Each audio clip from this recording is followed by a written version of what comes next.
I'm Janette from Idexx. I'm field support. I know a bunch of people, but I usually remember, like I'll remember Kaya's name, not everybody else's. But I'm here for a quickie lesson in just sample prep. This shouldn't be long, but it's really important. And the whole point is not to make Janette happy and when I come in to say, oh, it's clean, because you could just clean the drawers real quick before I get here.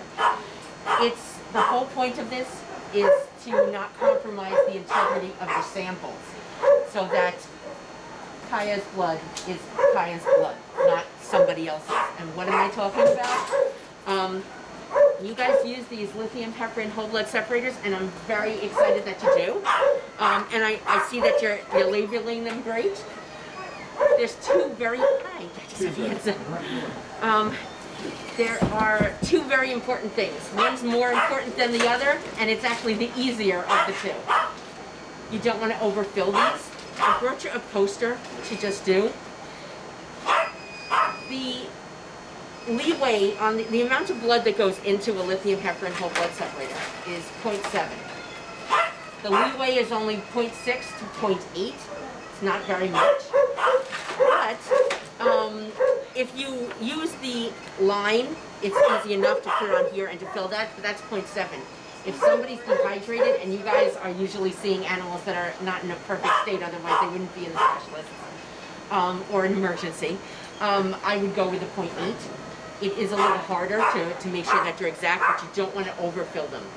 Overfilling doesn't cause the problems that I'm going to talk about in a moment as much, but it does cause problems with this catalyst. Can compensate a lot for hemolysis or icterus or lipemia. If you overfill, it's harder for it to do. Now, the most important part is that when you put this in, whether you're there, inside, in another room, anywhere, and you have the little green cap and you take that off, I'm going to tell you that keeping the tops clean is the most important thing, and I'll explain why. But I will tell you, you can use a chem wipe, you can use a piece of gauze, a paper towel, a tissue. I don't care if you use your finger. Wipe it clean and wipe it in your scrubs. Just, this should be clean going forward. You're like, oh yeah, it is. But if we look at some of these that are here, I'm going to see that you can see like little dried bits of blood. And that's because when it's spinning, it's centrifuging inside, it's atomizing, and that's what's left is here. The little bit, you're like, what's the big deal? It's just a little pinprick of blood. Okay, but a little bit over the amount of blood that you thankfully do on everybody becomes significant. And when you open this that looks like flea dirt is from that. That is not from, I'm an ER tech. I know what busy is. I did it for 33 years. I know that you're not sitting around with your feet up eating bonbons, but that's not from using so much. That's from not wiping the tops and overfilling. So you're like, oh, what's the big deal? I take the free alcohol prep pads that Idexx provides, and I clean this off right before she gets here. Okay, but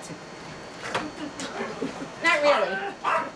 That's not all it goes. It goes into your tips. Look at the tips, guys. Look, you can see the blood in it. That's someone else's blood in there. This is somebody, it's not, if you're running Kaya's blood, that's from somebody from I don't know when. See all that inside? That's just in one. Now, if we cleaned this today, and we replaced the tips, I cleaned your lock bar, everything, and everybody in this room started wiping the tops off, you'd still probably see some coming down over the next few weeks. As long as everybody in this room is the only people using it. If you're all doing it good and other people aren't, and it's 1 to 5 the amount, you're still going to have the problem. It's like a moot point. But if everybody is on board with just wiping the tops off and not overfilling them, this should resolve. You will still see it for a couple of weeks, but it should get better. It's not just because we want to make anybody who cleans these and Ann Louise's job easier. It's more the integrity of the sample. I wouldn't want to base my, if I brought my puppy in, and she has been in here, for things, and we were running blood. I wouldn't want to base something on something that was somebody else's blood sample. Also, thankfully you have 5 of these in the building. So one goes down, not a horror. Of course, we'll get a phone call and I'll have to come in. The lock bar needs to be cleaned. What is the lock bar? When this is running, that little light goes on, that's the lock bar.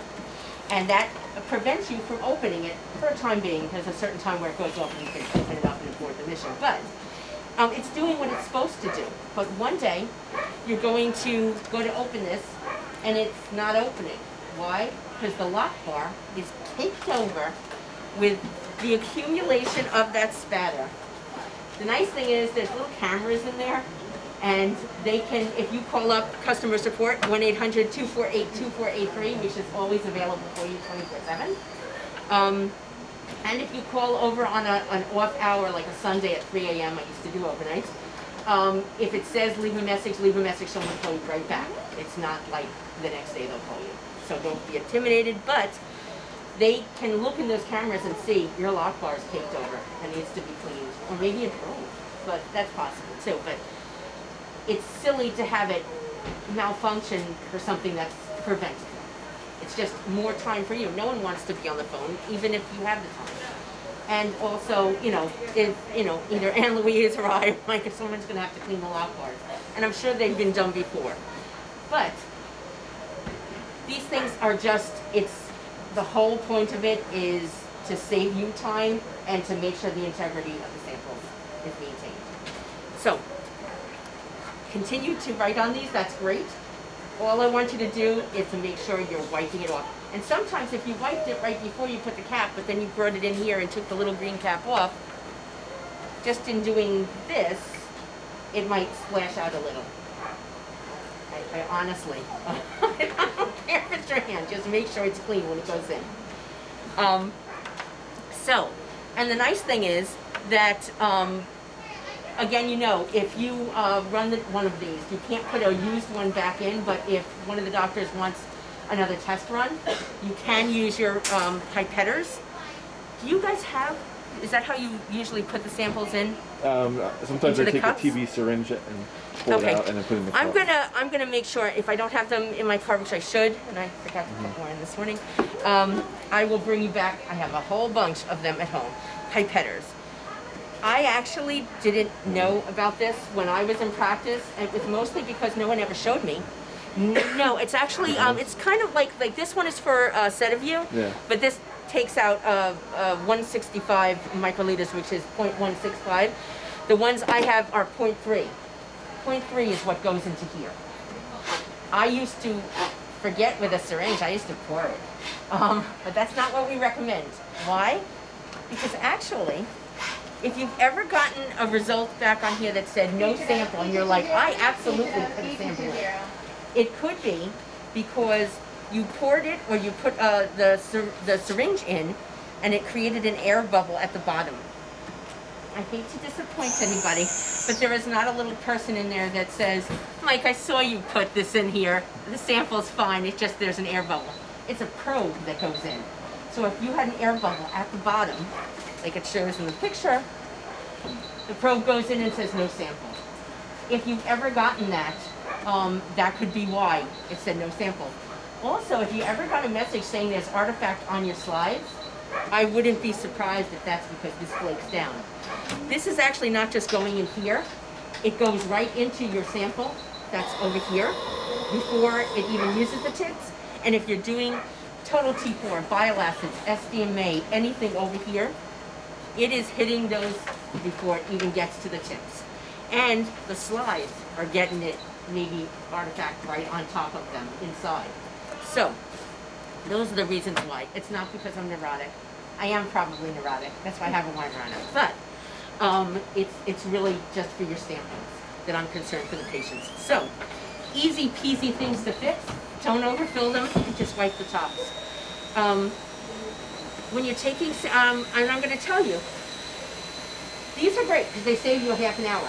Blood goes in with no needle into here. You swirl it 6 to 10 times, and then it's good. I wouldn't push it for more than a half an hour. If you're going to do that, then by all means, take serum and let it sit there.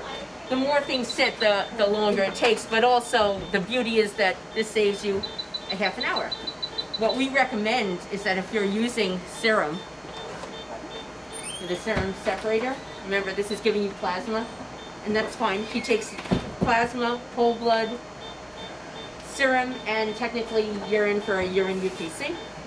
But if you're using this, we recommend, whether we do this or not, whether I did it or not, we recommend that blood goes in with the needle and it sits for 20 minutes and then it spins for 10. So that's a half an hour. That saves you a half an hour.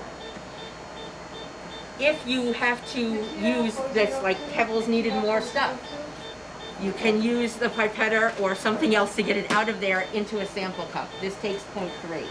I used to pour it and get it right to the meniscus right near that line. That's actually good. I was proud of myself for that. But using the pipetter, and there's tips that go with it too. I'll give you a tip on that too. Yes, we have the blue tips, but the tips that go in the set of you probably fit on that pipetter too. So if you needed to, you could use those. But if you use those little pipetters, and we didn't, just because probably no one ever showed me in the practice that that's how we do it, that's why I poured it. But using that pipetter, you always get, the tip is conical, you won't get the air bubble, and it'll be the right amount. So if you ever pulled, say, some of that out and it wasn't quite 0.3, but you just had to do one test, you can always call 1-800-248-2483 and ask them, hey, can I dilute this? What can I do to extend this? If it's something like lights or something else, obviously you're diluting with lights, so you can't do that. But they may say, oh, that's a great idea, or it's not ideal, but it should be okay. You have to do what you have to do. Sometimes you don't have the luxury of getting more. But yeah, there's just ways to extend. So here's how cups and your lithium pepper and whole blood separators and your serum separators. Now, does anybody have any questions on Catalyst before I pop over? I can probably come back to it too. Anybody have any questions on sampling? It's really, they're just simple things. I know you all know how to take blood and place catheters and everything else. I did it too. But it's just, there are ways that we recommend to do it.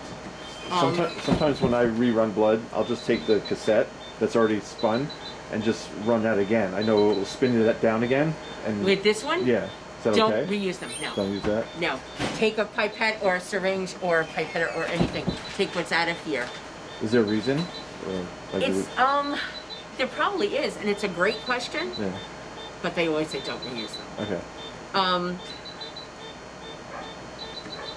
Not 100% sure why, but I'll get back to you. I promise. I'll find you an answer. And I've never seen any problems rerunning it. Yeah, I always tell people that don't rerun them. Take what's out of there and put it into a cup and use it that way. Now, there is not much that you need to know about this. You can use this size or this size.